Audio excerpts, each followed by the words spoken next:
అండగా ఉంటాం. నేను పిఠాపురం నుంచే పోటీ చేస్తున్నాను. నేను మీకు అందుబాటులో ఉంటాను. ఒకప్పుడు సర్ ఆర్థర్ కాటన్ మీకోసం ఎలా పనిచేశాడో మా కూటమిలోని ప్రతి ఒక్కరూ మేము అలా పనిచేస్తాం.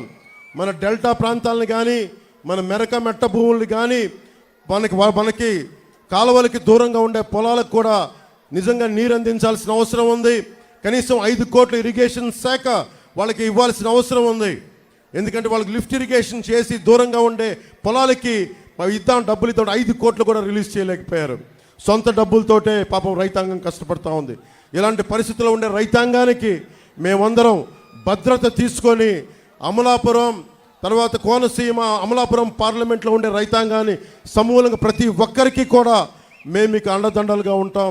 మేము మీకు రక్షిస్తాం. మిమ్మల్ని మీ అందరికీ అండదండలుగా ఉంటామని తెలియజేస్తా ఉన్నాం.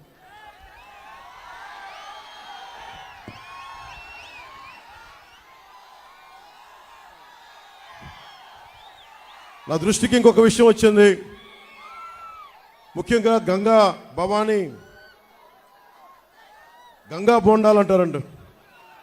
చాలా పెద్ద ఎక్కువ నీళ్ళు వస్తాయి. అలాంటి గంగా బోండాలు ఏ కోనసీమకు అయితే ఉద్దేశింపబడిందో ఆ గంగా బోండాల రకం మొక్కలు ఇక్కడ దొరకట్లా.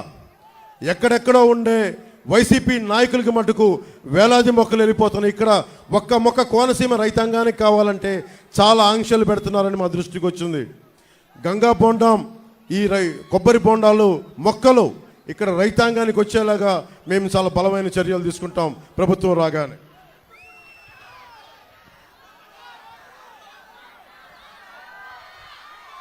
రైతు భరోసా కేంద్రాలు దళారీ వ్యవస్థని దోపిడీ చేస్తున్నాం. ఆర్బీకే సెంటర్స్ అండగా ఉంటాయని తెలియజేసుకుంటే ఆర్బీకే సెంటర్స్ కాకినాడలో ఉండే ఒక మాఫియా డాన్ కుటుంబం దగ్గరికి వెళ్ళిపోయినాయి. ఆ మాఫియా డాన్ ఎవరో తెలుసు మీకు. ఆ మాఫియా డాన్తోనే మేము పోరాడుతున్నాం. జగన్ పెట్టుకున్న మాఫియా డాన్ని తగలేసి తరిమేసే వరకు మేము నిద్రపోం. ఖచ్చితంగా వాళ్ళందరినీ పనిష్మెంట్ చేస్తాము. ఖచ్చితంగా చట్టపరంగా వారికి చర్యలు తీసుకుంటాం వాళ్ళందరికీ.